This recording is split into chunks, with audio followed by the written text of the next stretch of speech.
OK, let's look at each candidate, comparing them to the selection criteria. Do we need to? To my mind, there are a couple of front runners and a couple that we can reject without discussion. I think we do, if we are to avoid inadvertent bias. Inadvertent bias? Yeah.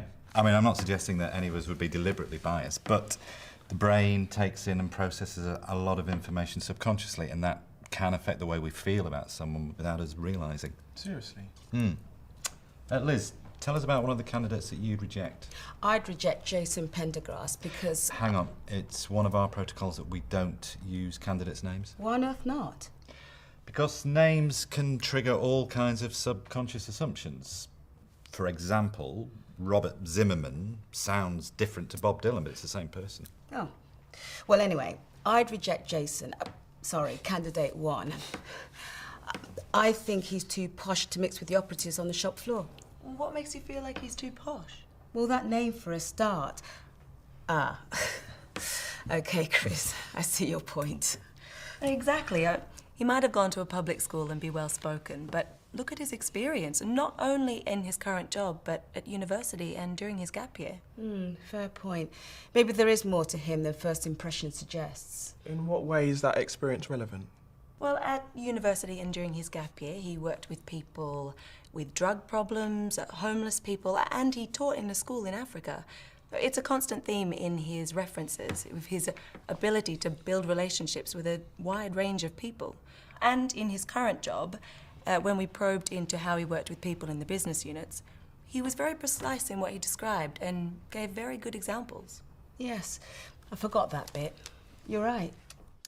OK, well, we know that building effective relationships is an important competence for this job, and candidate 1 appears to fulfil that criteria. What about candidate 2? Aren't you going to compare candidate 1 to the rest of the criteria first? I'd rather keep the selection criteria as the focal point and compare the candidates to each criterion in turn. Helps keep us more objective.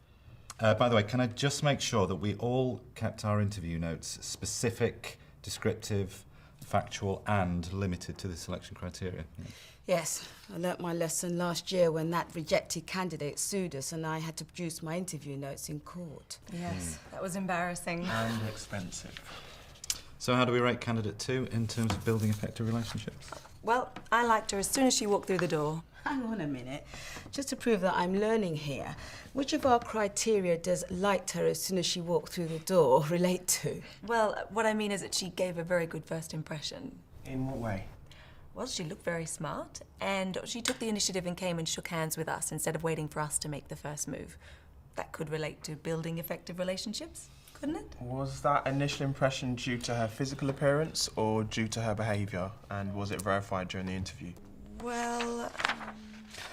My concern with candidate 2 on this criterion was that all her answers felt too thin. I mean, when we explored her ability to build effective relationships, all her examples came from within the learning and development team, not with business units. And when we pressed her, she told us more of what she could do rather than what she had done. Yes, my note at this point says unproven.